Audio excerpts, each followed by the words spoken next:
सगळं काही महादेवांपासून मिळवलं, पण त्याचा विनिमय कुठे केला?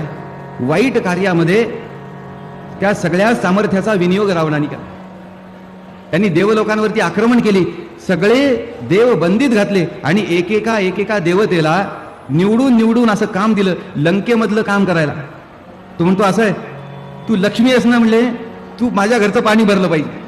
तू सटवाई 5व्या दिवशी येऊन, आपण ते मूल जन्माला की 5वीची पूजा करतो की नाही, त्या 5वीला जे पूजलं ते आयुष्यभर मिळतं अशी आपली धारणा आहे.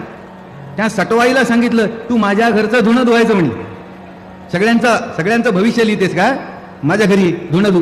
खंडोबाला सांगितलं रोज सकाळी उठलं की माझी दाढी करून द्यायची. नापिक तिथे मल्हारी झाला. गणपतीला सांगितलं तुला बुद्धीची देवता म्हणतात का? उद्यापासून लंकेतले सगळे गाढवं वळायला घेऊन जायचे म्हणजे चरायला. असा इरसाल होता रावण. नवग्रहांच्या पायऱ्या केल्या आणि त्या नवग्रहांच्या पाठीवरती पाय देऊन रावण आपल्या लंकेच्या सिंहासनावरती जाऊन बसायचा. एवढं सामर्थ्य रावणाच्या ठिकाणी. रावण कोणी सर्वसामान्य आहे का? पण सर्वसामान्य नाही म्हणून रावणाची पूजा करायची का? हे प्रकार आपण समजून घेतले पाहिजे. म्हणजे हा आमचा आहे, मग त्यांनी किती गुन्हे करू द्या तो आमचा, असं होईल का? म्हणजे रावण ब्राह्मण आहे म्हणून इथून पुढे सगळ्या ब्राह्मणांनी रावणाची पूजा करायची का? ते म्हणजे तुमचं काही असो, आमचा बाप हा, असं कसं होईल?